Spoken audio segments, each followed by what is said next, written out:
Hey guys, so welcome back to my channel. Today we are going to be reviewing and talking about this expensive ass palette. It's beautiful, but it's $239.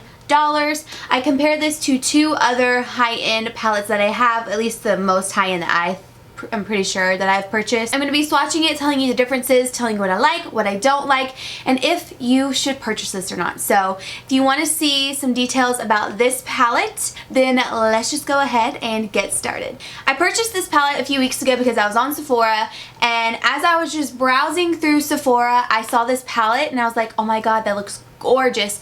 And then I saw the price tag and I was like, is it made from gold? Like, I don't understand the price of this. So this is the Natasha Denona green brown palette. There's two palettes like this. There's the green brown and then there is the purple blue palette. I knew I would get more use out of the green brown, so that's the one that I purchased. Comes in this white package like this. Her name is embossed on the palette, and then there's some zeros here, which I don't know what that means.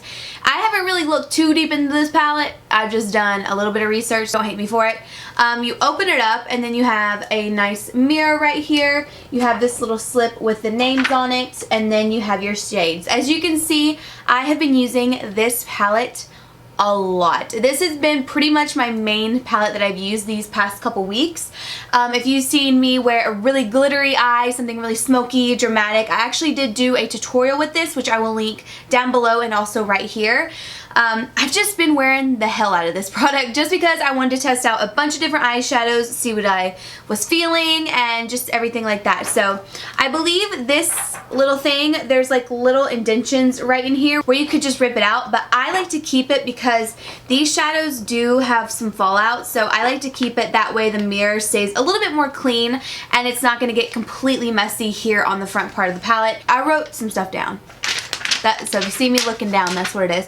There are 28 shades in this palette, and there is 0.08 ounces per shadow, and that's more than the Marc Jacobs one, but there is a total of 2.26 grams. Now these other two palettes that I'm going to compare them to, this is the Marc Jacobs palette, this is the About Last Night palette. This is a limited edition palette, and there are only 20 shades in here at 0.03 ounces, 0.03 ounces. There's less product and less shades in this palette than in the Natasha Denona palette, and it's $139 cheaper. And then for the Visart palette, this is the next expensive one after the Marc Jacobs one that I have. There are only 12 shades in here, but you do get 0.84 ounces, and they have a ton of different shades of this kind of palette. I picked this one just because I love the colors of it and all of that, but let's just move on. So first, I took this to New York with me. It's really travel friendly in my opinion. I just put it in my little makeup bag, and I took this in my Naked Basics palette just in case I wanted to use more matte shades. A couple things I feel like this palette is missing. Every time I go into this palette and do a look with it, I always need a black. Now, that could be just me. Some people might not need a black. You might just be fine with this dark brown, which is perfectly fine. I have the dark brown smudged on my lower lash line, and it is beautiful, but I love deep looks. With palettes like this, if it's really dramatic and fun, I need a black to have some fun, make something a little bit more smoky or whatnot. I think a matte black and a matte brown is kind of like an essential in a palette. I feel like that's missing in here. And another thing that I wish was in here that it's not a deal breaker for me, but I just wish it was in here, is a lighter warm brown. Just a matte warm brown transition shade. This transition shade is really gorgeous, but it's more of like that orange brown kind of color, a little bit more on the red orange side, and it is beautiful, but sometimes I don't want to use this as my transition shade if I'm using this silver right here, you know what I'm saying? So I find that I have to go to different palettes. Like, I've been going to my original Lorac Pro palette for a couple shades. For the most part, I've just used this entire thing. And one thing I really want to say is that these are so incredibly pigmented, and they are so easy to blend. You probably clicked on this video thinking I was going to talk mad shit about it, which it is super expensive, but this is such a fun palette to work with. It is so easy to blend. When there are shades like this that are really glittery, really intense, you need something that's going to blend really well, and these are it. I don't think I have played with this much shimmery eyeshadow in such a long time, because it's hard to find something that looks beautiful and that is just easy to work with. I also love how there's kind of like groupings of different shades, and you could kind of see in the palette how they kind of group together. Like, these two group together, these three are great together, and then these two are great together. which I think is really awesome. It just seems like they're grouped in a way where it's kind of easy to tell if you're just purchasing this palette and don't know what shades to use with what. They're kind of just sectioned off together to where you can see like this shade will look good with this one, and you know, you can create different looks with each column. So I really do like that. My all-time favorite shade in this palette is this gem right here. I think every single time I've done a look with this palette, I have incorporated this color into my look. I currently have it right in the inner corner and blending it out onto the lid, and I just love it. It is beautiful. Now, there is a ton of fallout with this product. It is definitely more of a glitter eyeshadow, but there is a nice base to it. So it's not just like a random glitter eyeshadow. It has a nice base with a ton of glitter, which I appreciate. So I'm going to just take a little swatch. You can see how kind of chunky it is right there. I'm sorry for my nails, by the way.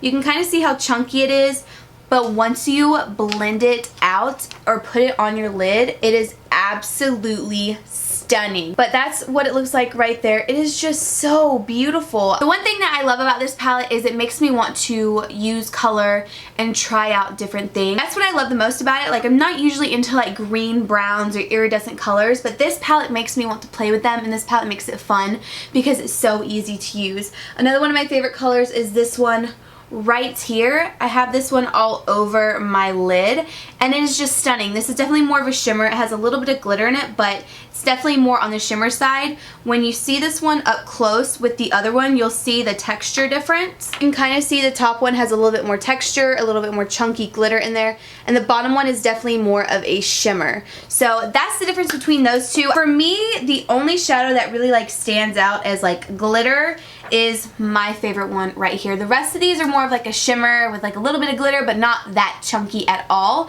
The mattes are beautiful. They're very, very pigmented and very easy to blend. There are a couple right there. Again, there's not a lot of mattes. I also love this matte pink shade to set my whole lid with before I go in with eyeshadow. And this little mid-tone mauve is gorgeous as well. They're very pigmented. They're just stunning. Look at that.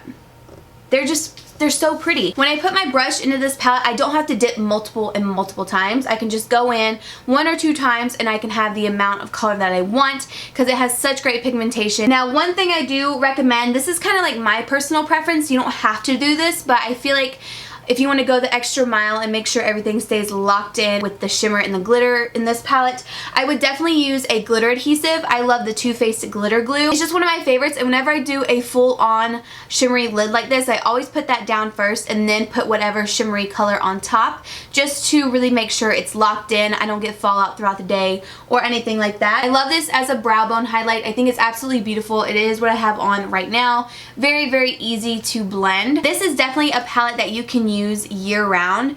It's absolutely stunning. I mean, these golden shades are going to be beautiful in the summertime, and just doing like a nice blown out golden smoky eye will just be gorgeous. And then like these greens and all of this right here, and these like plums on this side are stunning for fall and winter, or even in the summertime. I mean, honestly, do you think if I want to wear a vampy look in the summertime, I'm gonna wear it. I'm just very passionate about this palette because I've been really enjoying it, and I think it is awesome. Now, I will say, if you are not into color, if you're not into shimmery eyeshadows, if you're just not into experimenting with your look, I would pass on this because it is so expensive and it's probably not something you're going to use every single day. But for me, it's kind of like one of those staple palettes. No palette on the top of my head that I can think of that really stands out to me tops this for the shimmery eyeshadows. I will say maybe the Lorac palettes kind of are right up there. You know, they are really great. They're really nice and pigmented. And the Lorac palettes, you get, how many do you get? I have my Lorac Pro right here. You get 2, 4, 6, 8, 10, 12, 14, 16. You get 16 shades in this, and I believe it's like $30, $40, I don't know, maybe 50. I don't know, I've had this forever. Do you see this? You see how beat up this thing is? But these Lorac palettes are really great if you don't want to go for Natasha Denona and spend that money. There are multiple palettes from Lorac. They have different color schemes for like each palette. They have a rose one, a cool toned one, and then this one, which is more warm toned. Let me show you a little comparison of the shimmers. So I'm going to take Lit Bronze, or whatever this is called. Even feeling this shimmer eyeshadow, like, it is really pretty. This is a very pretty shimmery eyeshadow. If you compare this one with the Lorac one, it's completely different. It's just completely different. You see what I'm talking about? Like, it shines, but it does not shine like the Natasha Denona one. I'm going to take another color that's kind of similar in this palette. I'm going to take, we'll just do this one. We'll do this one right here. Ugh, it's so different. It is so different. Look at that. That is stunning. That's why this makes it so much fun. And then when you start blending it out, it's just so easy to do. Like, look at that. Honestly, I cannot say enough good things about this palette. I really, really enjoy it. I think it is absolutely amazing, and I 100% think it is worth the money. It is one of those things that I would ask for Christmas. So again, if you're not really into shimmery looks, experimenting with your colors, anything like that, you might want to pass on this palette, because that's basically what this palette is all about. It's just playing with these colors, having fun with it, coming up with different looks and everything like that, because you can do so many things with this palette. Again, I just wish it had those 2 other shades, or at least a matte black in here, because I just really need one. I really need one for this palette. But that's pretty much all I have to say about it. I hope this was as informative as I was hoping it would be. I was really hoping to try to make this as informative as possible, because this is the most expensive palette I've ever used. I have used a palette by, I think it was by Terry. If you watch my last luxury makeup haul, it was like $1,000 makeup haul. I used that palette and it was absolutely terrible. Like, if you put that thing up against this, there's no comparison. I hope you enjoyed this video. I hope it was informative. Let me know what you think in the comments. Like, is there ever a palette worth almost $300 in your opinion after tax and everything like that? Definitely let me know what you think. I want to hear your thoughts, and if you have any suggestions on other palettes that I should try out or expensive items, let me know down below in the comments.